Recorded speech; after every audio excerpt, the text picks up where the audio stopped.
కొడుకు చేతికి అందకుండకపోతే ఏ తల్లైనా ఏ తండ్రైనా ఏమంటారో చెప్పండి. ఒరేయ్, ఎంత కష్టపడ్డావురా కడుపులో ఉన్నప్పటి నుంచి, బయటకు వచ్చిన తర్వాత ఎంత పెట్టావురా నీకోసం, ఎంత చేసావురా, ఇదంతా చేసిన దేనికోసం? నువ్వు ఒక ప్రయోజకుడు అవ్వాలనే కదా. కానీ ఈరోజు కళ్ళ ముందు నువ్వు ఇలా అయిపోతే నేను ఎలా తట్టుకోగలను? వాడిని ఏం చేయమంటావో నువ్వే చెప్పు అని అంటారు. ఈరోజు నిజంగానండి పిల్లలకు అసలు తల్లిదండ్రుల విలువ కానీ తల్లిదండ్రుల కష్టం కానీ నిజంగా చెప్తున్నానండి. ఏమంటే ఒకసారి తల్లిదండ్రులు మీరు కూడా ఆలోచించండి. మీ పిల్లలకు ఏమంటే మీ కష్టం ఏమైనా వాళ్ళకి అర్థమవుతుందా?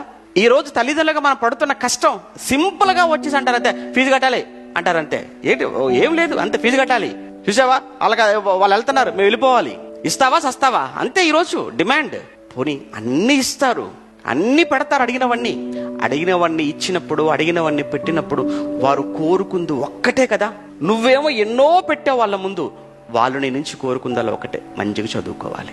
నీ తల్లిదండ్రులు ఇన్ని కోరికలు తీర్చినప్పుడు, ఇన్ని అడిగినవి ఏది కాదనకుండా పెట్టినప్పుడు, వారు కోరుకున్న ఒక్క కోరిక మంచిగా చదువుకొని మంచివాడుగా ఉండాలన్న దానిని నువ్వు నెరవేర్చలేనప్పుడు ఎందుకు జీవితం, ఎందుకు ఆ బ్రతుకు?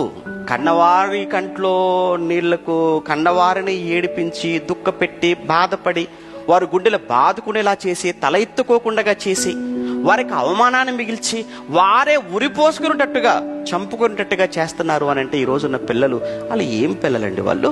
ఒకప్పుడు దేవుడు కూడా అదే పరిస్థితి అండి.